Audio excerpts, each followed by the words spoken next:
am talking to Meghan Forrest Farmer of the Bright Factory.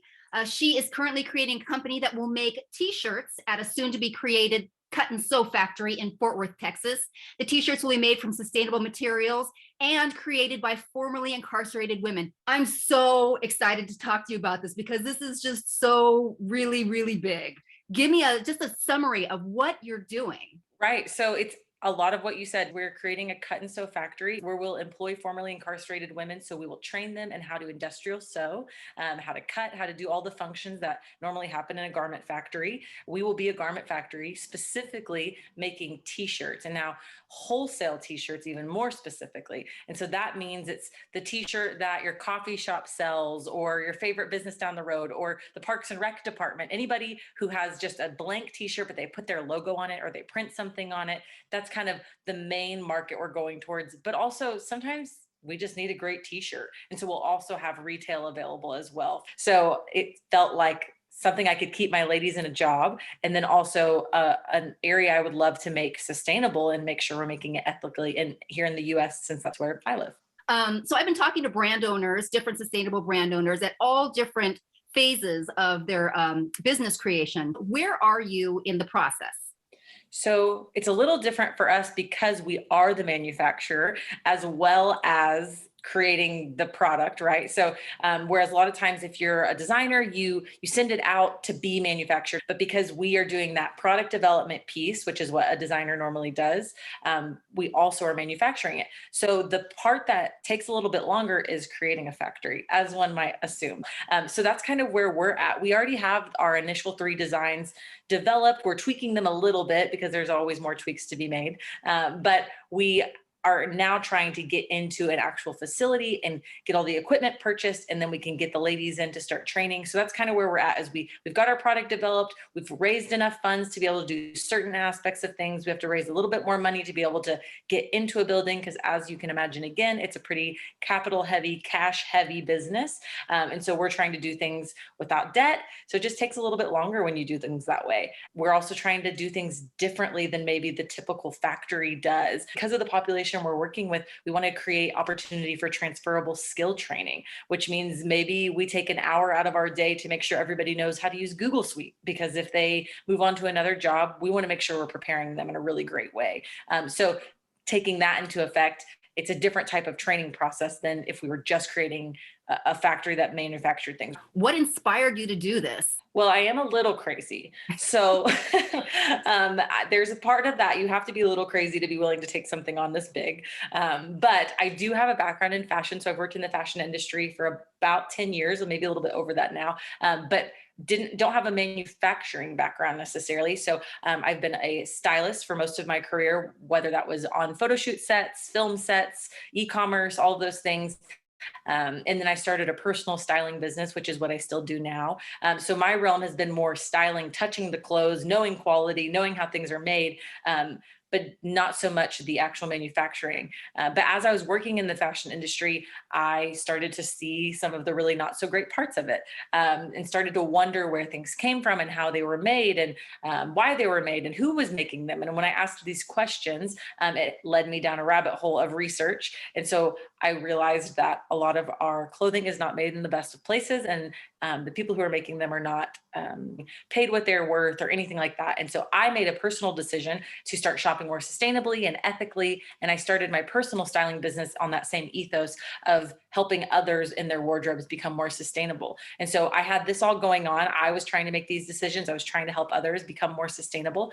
And then at the same time, I was helping my local church find t-shirts. And I thought, this will be so easy. And I'm going to help them find an ethically made t-shirt, because we want to support ethical brands, and t-shirts will be so easy to find. And it was not easy to find. And at the same time, I had started volunteering and working with an organization that visits women in jail. And I would visit these women and just hear their stories and learn about their lives. And so often they would say very similar things about how when they got out of jail, they just wanted to get a good job, take care of their children. There's a lot of barriers in place for those who have been incarcerated, whether that's on the jail level, prison level. There's so many things that go into getting a job, as we all know. But when you have to potentially check a box that says felon, or there's a big gap of work history on your resume and the employer asks about it. And so all of those things kind of came together in this crazy idea of the Bright Factory, which was to provide employment in the fashion industry, doing something creative, working with their hands, getting to create, providing transferable skills, and also creating a product that I think is necessary. Well, do you have a process right now as to how they come from being incarcerated and then make their way to you? We'll work with a particular organization that takes them kind of through a process, because as much as we would love to be able to give them a job right as they get back into the life, it may be a little trickier than that. There may be other things they have to take care of. A lot of times there's so many other boxes you have to check if you've been incarcerated. A lot of times you have a probation officer you have to meet with. You have to go to certain types of meetings depending on what you were in prison for or jail for. And so if it's possible, we want to make sure we get them at a point where they feel ready and equipped and they're not being thrown into a job that they're not ready for emotionally, physically, spiritually, mentally. And so by partnering with an organization who takes them through those processes, helps them find housing, helps them make sure they're being able to take care of their kids, then we're able to enter into the conversation. By having a good relationship with this organization, we're able to say, okay, this is the role we're trying to fill. Do you think this person is ready and a good fit for this role? Just like, a hiring agency would. And then we'll interview them like normal and give them kind of what the job would be. So that's kind of what it'll look like for now. Do you have a team that you're working with on this? Is this a one-woman show? So it's kind of both, which I know sounds strange, but initially it was a lot of just me, and a lot of it was research and reaching out to people. And so over time, I have brought on a consultant who is from the manufacturing industry, garment manufacturing specifically, knows way more than me. And so I staffed my weakness because that's not the area that I'm a professional in. And so she's helping really move things along because that's her background. And then we had a Kickstarter campaign to raise a lot of funds for some of the initial capital needed. And so I definitely had a team to help me with that. That would have been so hard to do by myself. And so by having that team, we were able to do a lot of the creative things we needed to do, able to do a lot of the social media blasts, things like that. And those were just all volunteers because I have a really great community here in Fort Worth that just really loved helping. And so I had video donated and photo donated and all these services. It was incredible. Yes, I'm very blessed. Oh my God. The fact that you made 60,000, and I don't know, was it even above that? Was it just 60,000? Like, 62,000, so 2,000 over. That is so gigantic. I think like the average is like of a campaign is like 23,000, something like that. Yeah, I don't think I prepared like far enough in advance. I think I should have been working on the actual Kickstarter maybe like 3, 4, 5, 6 months in advance. And I really gave myself maybe a month or two. But like I said, I just had really incredible people and they believed in what I was doing also. And so that's a big piece of it too. Just even accomplishing the Kickstarter for us, that was recognition that people believe in what we're doing. And this was kind of a signifier to us. Okay, this is probably going to be somewhat successful if people who we don't even know are giving money to something because they believe in what we're doing and the mission behind it and why we're doing it. So that was pretty incredible. So I work on things pretty solo because so much of it is just like spreadsheets and analysis and finding a building and doing things like that, but there will definitely be a team. But right now, as we're getting started, I have my consultant and then I have this unofficial board of advisors of, I have a question about this. I'm going to ask this person. So I say it's both solo and a team. Right. Your whole mission is definitely one that makes a connection, a human connection. So I understand why people would want to help and be a part of that, like just want to see that come to fruition.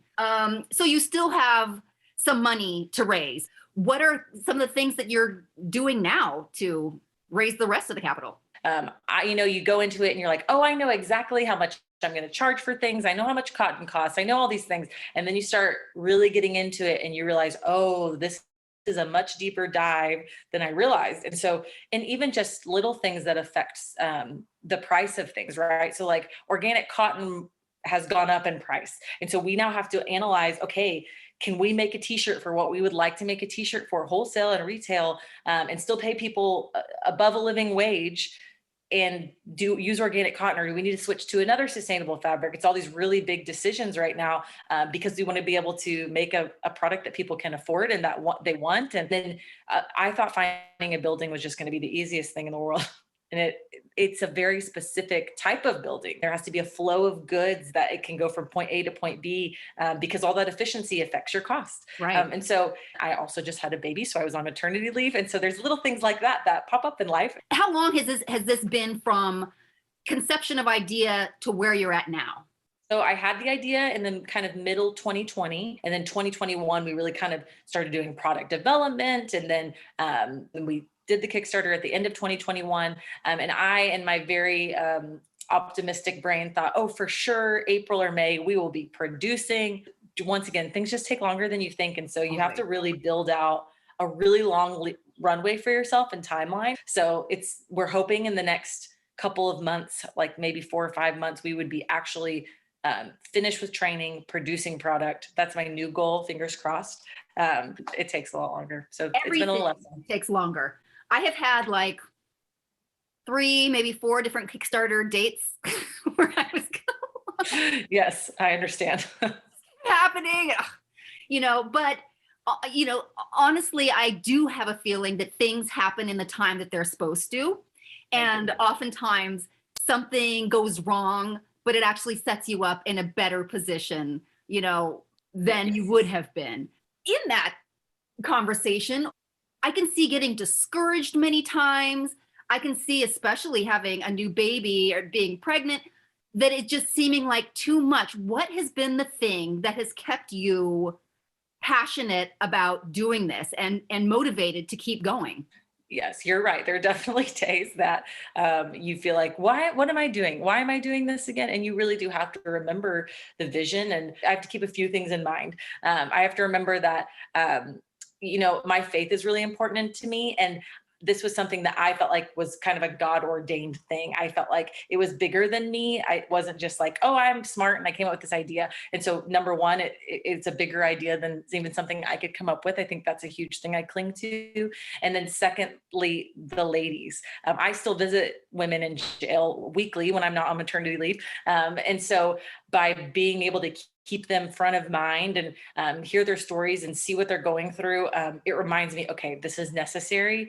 What I'm doing is important. If I have had so many opportunities and privilege in my life, if I can just give an opportunity to somebody, it's helpful to get through those harder days. Like I said, it is personally, on a human level, a touching thing for all those reasons that you said. Being able to give somebody an opportunity, knowing that you've had opportunities and by the luck of the draw, had different circumstances that took them down a different path. So I really appreciate you taking time to talk to me about all of this. You can find The Bright Factory on Instagram at The Bright Factory, on Facebook at The Bright Factory TX, or on her website at thebrightfactory.co. So thank you so much for chatting with me today, Meghan. Yes, thank you, Natalie. This has been great.